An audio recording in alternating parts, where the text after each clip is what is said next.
दोस्तों आइए बात करते हैं आज बानो सातकजई और एहसान समालानी के कत्ल के हवाले से।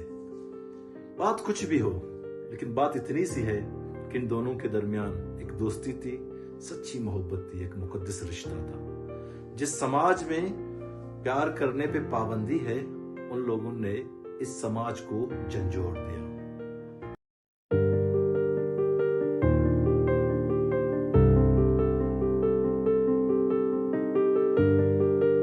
डगारी में रहते थे, आम से लोग थे, आम घराने से ताल्लुक था और एक दूसरे को पसंद करते थे और अपनी मर्जी से जिंदगी जीना चाहते थे।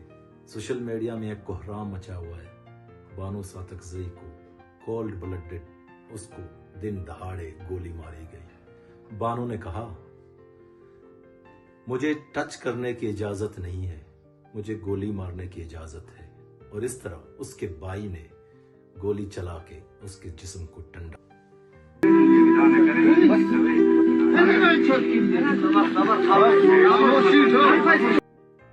2024 में पाकिस्तान में खवातीन के कत्ल के हवाले से देखा जाए तो बहुत बुरा रहा। 547 खवातीन के कत्ल हुए। जेंडर बेस्ड वायलेंस में 32,617 केस रजिस्टर हुए। इसी तरह असमत दरी के अगर वाकयात देखें 24,439 और अगवा के 2,238, घरेलू तशद्दुद के 547 और इस तरह कत्ल होते गए और ये सारी चीजें होती गई।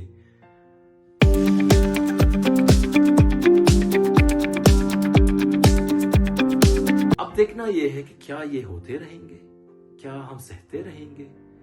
बलूचिस्तान में कबाइलियत के नाम पे, टक्करिज्म के नाम पे ये सारी चीजें जो हो रही हैं, अब बलूचिस्तान जाग चुका और इन चीजों के खिलाफ बोलना शुरू कर दिया है।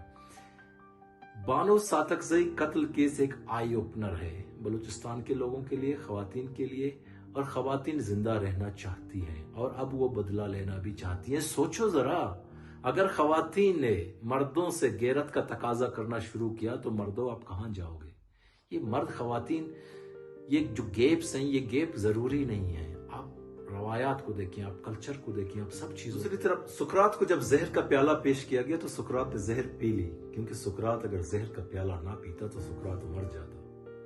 बानो ने गोली का के बानो हमेशा के लिए जिंदा हो गए। एहसान समालानी हमेशा के लिए जिंदा होगी। गो कि ये हमसे जुदा है। लोगों का एतराज भी है कि हम इनको ग्लोरीफाई कर रहे हैं। ग्लोरीफाई करने की बात ही नहीं है।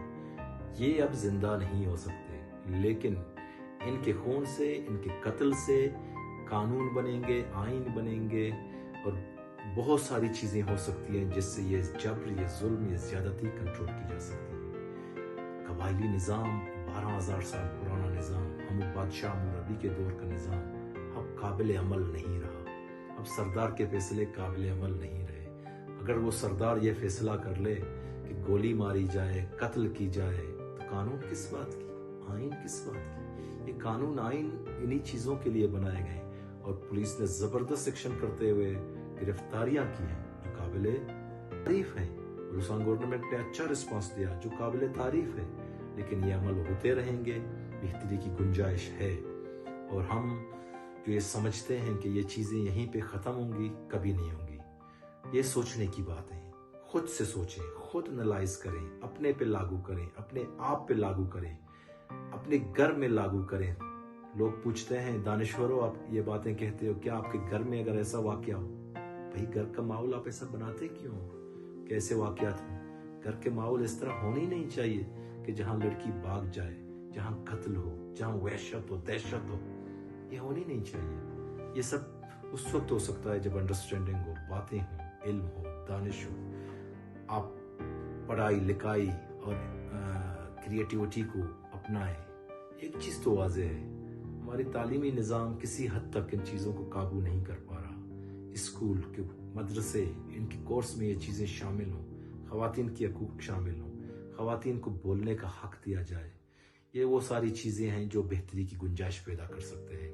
इन्हीं अल्फाज के साथ और इन्हीं ख्वाहिशात के साथ कि हम इन कत्ल को, इन जुल्म को रोकने में कामयाब होंगे, क्योंकि ये मेरा आपका मसला नहीं, ये पूरी पाकिस्तान का, बलूचिस्तान का, सब ख़वातीन का मसला है, बल्कि पूरी दुनिया के ख़वातीन का।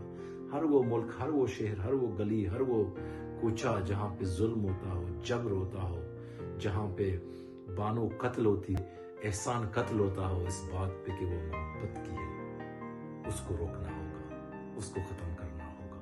ایک نئی خوبصورت روشنی ضرور ابھرے گی اور ہم سرخرو ہوں گے۔